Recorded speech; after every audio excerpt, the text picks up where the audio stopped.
We truly do need the support of the Board of Supervisors to help fund this budget.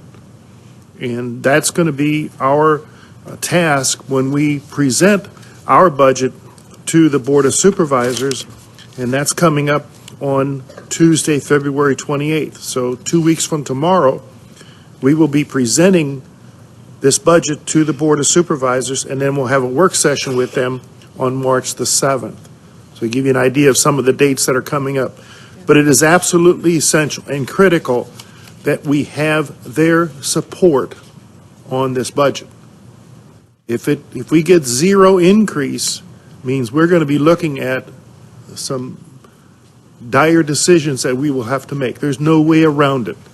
Absolutely no way around it if we don't get their support. So our expectations are that we can do something for our students through our staff. We've already cut like 5% out of what is considered non-compensation, but in the compensation side, which includes the health insurance and the VRS, which are two critical components, we absolutely depend on the county for additional, and I quote, additional support. It's not good just to say we're going to give you the same as you received last year.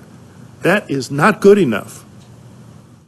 And that was part of kind of upset me when I was reading a recent article in the paper that what you received over 3 years, that's sufficient. I'm sorry, but that does not cut it, because every year you have cost of inflation, every year you have increase in health, every year you have increases in VRS, and we don't want to balance the budget on the backs of our employees. Because if we have to increase health insurance, it's on the back of our employees. We have to be able to give them something which helps to offset the cost of inflation and moves our employees forward in their living expenses, of which, keep in mind, 70% of our employees are Spotsylvania County residents. We're taking care of our own employees and our own citizens and our own families. So it is absolutely critical that we have the support of the Board of Supervisors. So when we go before them, we're going to make the case that we definitely need their support. As it was last year, we received their support, about, I think it was 4.9 million, and there was another 2.1, but that was one-time money, which disappears. And so we need that additional support.